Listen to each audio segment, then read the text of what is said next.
professor, I am tasked with the job of pontificating learnedly, yet excessively, on our musical programming. Musica Vitale is an arts organization dedicated to promulgating the art of singing, both solo, as you'll hear today, and choral.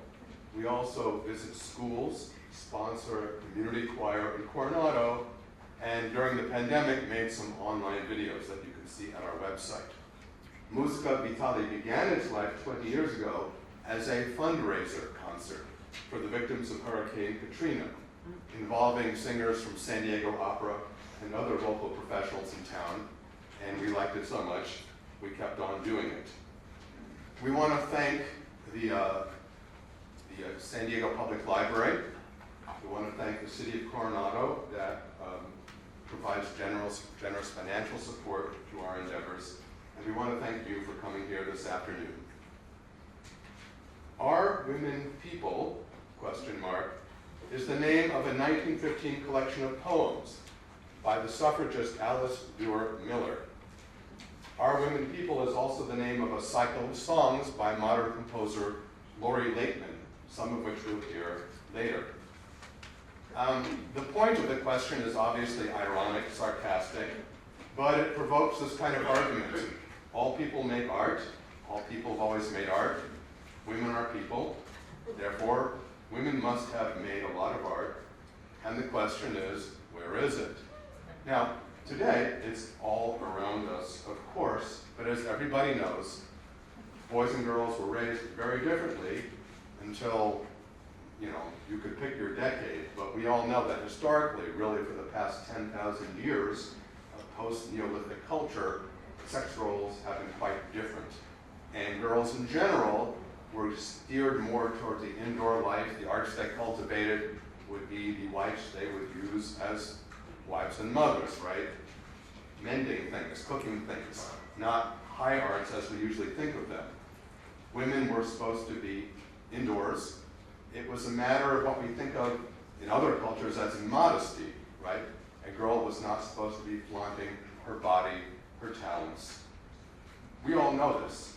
Now, in some arts, women did make considerable inroads. All of us can name a couple of prominent, pre-modern, very prominent writers, right?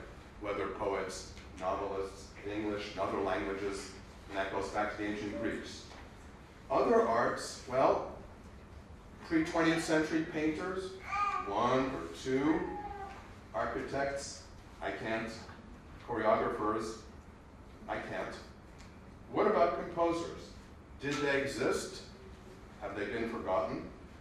Now, admittedly, a few pre-20th century women are known to the people who study the history of music, but they're known as adjuncts to the biographies of men. There was a very talented, musically talented girl named Nonna Mozart, but you're more familiar with her brother. A very, very talented girl named Fanny Mendelssohn, but you're more familiar with her brother Felix. A different case somewhat is Clara Schumann, the wife of Robert Schumann, because she was actually a super-duper performing pianist, very famous in her time, but as a composer, I've only recently begun to listen to her work. And so, to recover forgotten masterpieces, musicologists have become archaeologists, in essence, searching through archives for buried treasure. And sometimes, as with archaeology, the most exciting discoveries are accidental. A prime example of this is the American composer Florence Price, who died in 1953. Like so many, but not all great musicians, she was a noted child prodigy. She was born in Little Rock, Arkansas, but educated at the New England Conservatory in Boston. And she became known as a composer of symphonies, concertos, choral works, art songs, and major symphonies sometimes performed her works. And after she died in the 1950s, her name was pretty much unknown outside of the music departments of historically black colleges, because the odds against which she worked were blatant and doubled. In a 1943 letter to the conductor Serge Koussevitzky, Price wrote, "I have two handicaps, those of sex and race. I am a woman, and I have some Negro blood in my veins. I should like to be judged by merit alone. Although we don't know his reasons, Kusevitsky might simply have not enjoyed her music, he declined to conduct Price's work. And her oeuvre and her name fell into complete obscurity for most of audiences until 50 years later, in 2009, new owners of an abandoned house clearing out the junk discovered that it was full of musical manuscripts, which experts soon determined was the output of Florence Price. And other scores have begun to trickle in now that there's kind of a market for it. Today, her genius is widely recognized, which would have gratified her, and her music is performed everywhere, which would have gratified her much more. Soprano Lisa Parente will open our program with Price's Hold Fast to Dreams, based on a poem by Langston Hughes. Her accompanist is Olena Galytska.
Now for two late 19th century musicians. The first important American woman composer was Amy Beach, who died in 1944. She was born in Henniker, New Hampshire.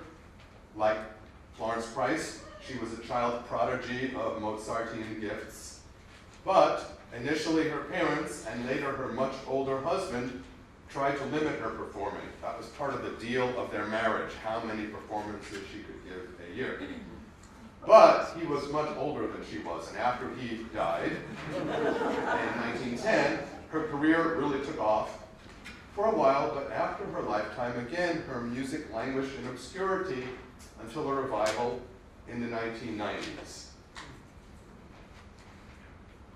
Now a French 19th century composer lived into the 20th. Lili Boulanger died a tragically early death in 1918 at the age of 24. Boulanger came from a musical family that did not squash her talents.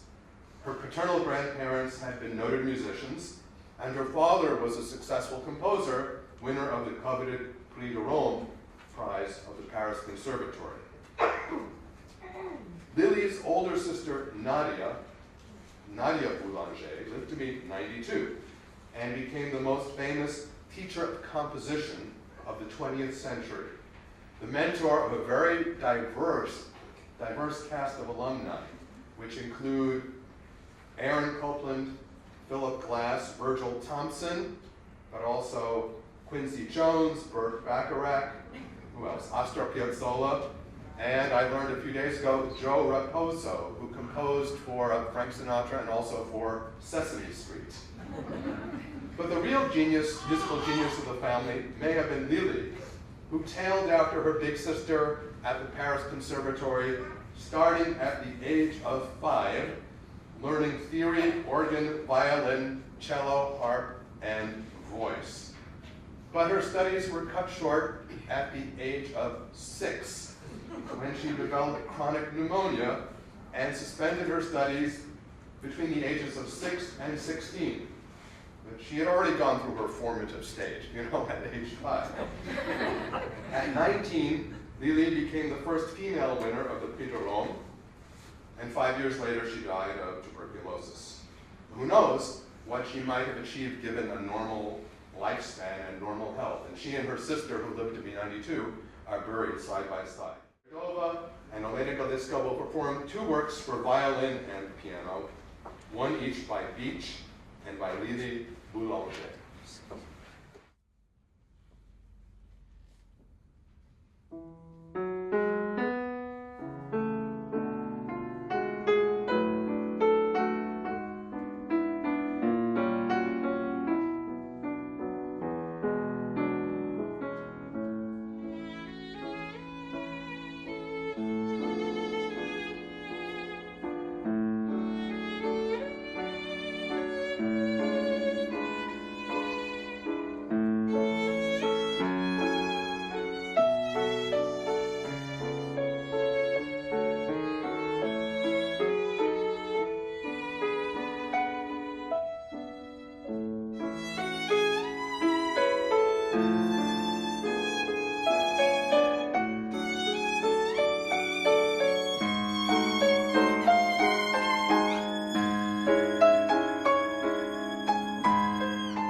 Eva Dell'Acqua, a name I had not known before we prepared this program, was a Belgian singer and composer who died in 1930.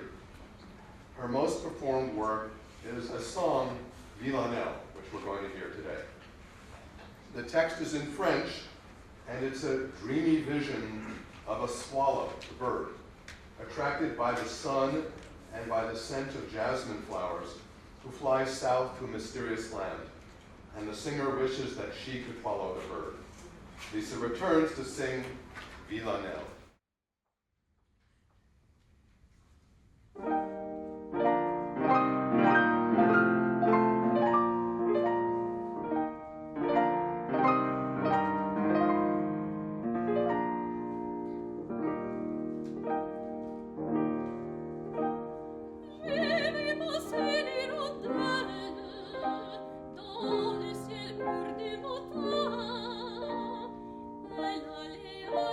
Dire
soprano Anne Cordani will perform 5 selections from Hildegard's Ursula Antiphones, composed for the feast of St. Ursula and the 11,000 virgin martyrs of Cologne, on whom we should pause for just a moment. Saint Ursula is a figure of history and fable from the 4th century and a kind of tragic feminist icon herself. She was a virgin princess who traveled with her myriad handmaidens, setting out from Britain to try to lead a mass pilgrimage to Rome. But there's a reason she's a saint. She was slaughtered en route by pagans at Cologne, Germany, along with her supposedly 11,000 handmaidens. It's in Latin, of course. If you don't understand Latin, you can just go with the mystical vibe as Julia accompanies herself on the harmonium. After these 1,000-year-old selections, Julia will sing Mazzoli's "This World Within Me Is Too Small" from her first opera, Uproar, the lives and deaths of Isabel Eberhardt. And like Hildegard of Bingen, Isabel Eberhardt is also a kind of feminist icon that's not well known enough. Eberhardt was a 19th century Swiss adventurer, a journalist, and a mystic who traveled through the Middle East on horseback, often dressed as a man, through North Africa, and chronicled her experiences for rapt readers back home until, like St. Ursula, she died in a tragically young age of 27 in a flash flood. In the aria that we will hear, Isabel decides to leave Switzerland to seek foreign adventures. Mazzoli writes her own lyrics, and it is hard not to see the singer's quest for life adventure and the realization of her native gifts as reflective of the composer's own aspirations. Now please welcome Julia Cordani.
Queen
the largely forgotten early 20th century music hall performer Ella Shields was most famous as a male impersonator, a career she fell into accidentally subbing for an injured male colleague at a show. And though she was American-born, the bulk of her career was in the UK. Shields was, incidentally, probably the inspiration for the musical Victor Victoria, and Julie Andrews had collaborated with her somewhat at the intersections of their lives. So that is called Burlington Bertie from Bow. It was written for Ella Shields by her husband, the English music hall composer William Hargreaves. Please welcome Michael Sokol.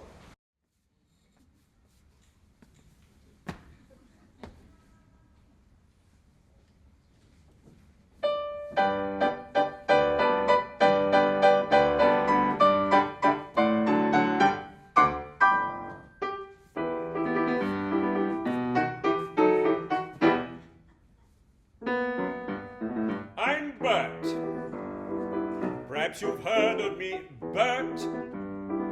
There's been word of me jogging along, healthy and strong, living on plates of fresh air.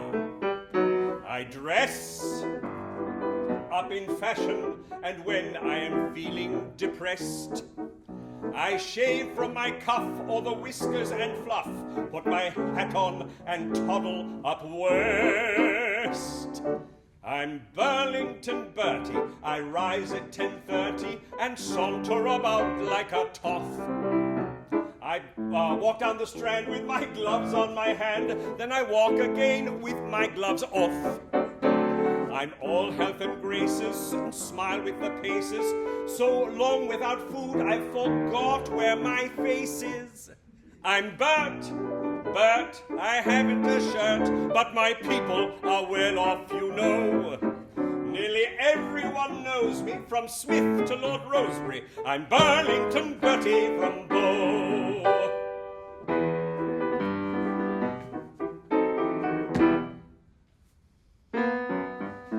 I smile condescendingly while they're attending me cheer upon cheer as I appear captain of my polo team. So strict are my people, their William the Conqueror strain.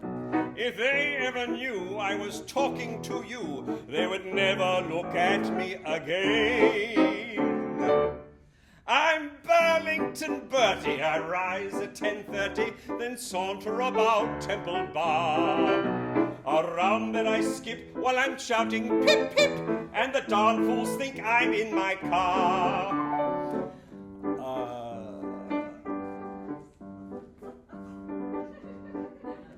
Got it. At Rothschild's I plank it, my body I plank it. At Rothschild's I swank it, my body I plank it, and lay on his doorstep the mail as my blanket. I'm Bert, and Rothschild is hurt. He says, you can't sleep there. I say, oh. He says, I'm Rothschild's sonny. I say, well, that's damn funny. I'm Burlington Bertie from Bow. Then Buckingham Palace I view. I stand across the park while they're changing the guard, and the king shouts across, toodaloo. The Prince of Wales' brother, along with some other, slaps me on the back and says, come and see mother. I'm Bert, and royalty's hurt. When they ask me to dine, I say no. I just had a banana with Lady Diana. I'm Burlington Bertie.